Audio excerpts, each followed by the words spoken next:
What's the darkest thing your dad's ever done? I was 45 when my dad called me by the wrong name. I was devastated and remember feeling like the world was crumbling around me. In the years leading up to this moment, he had already started losing his sanity. And when I realized just how crazy his antics were getting, I started taking more time off work to care for him.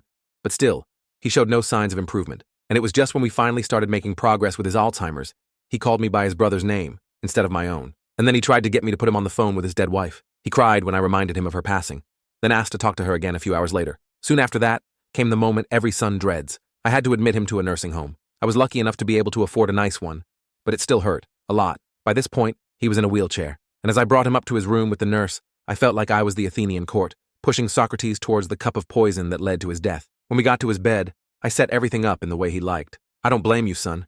I can barely put up with myself. I don't even know how you did for so long," he said with a forced laugh, his voice so hoarse it sounded like a dry whisper. Little did I know, this would be the last time I ever saw him. In the same way, at least. I was going to hug him before I left, but he turned away from me to face the window, as if the plants were actually talking to him. I didn't return again, until 2 days later, when I finally got some free time. He was in bed sleeping, so I just sat beside him while finishing some work on my laptop. But by the time I'd finished, he was still asleep. So I got a little restless, and took his duvet off to put it on him again. But when I did, I noticed a mark on his arm. It was red, so I knew it was new. I would have just let it go.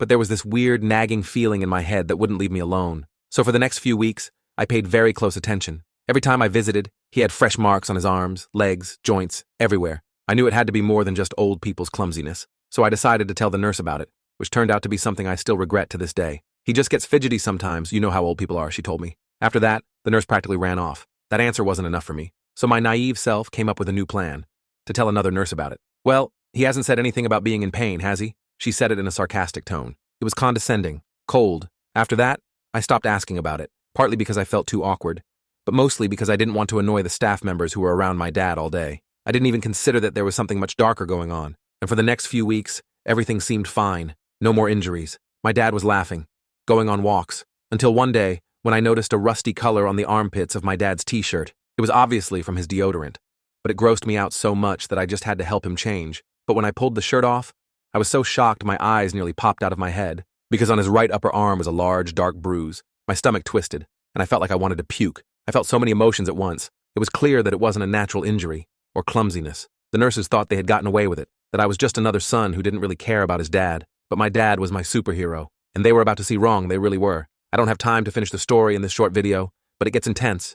Click the link, or go to my channel to watch it.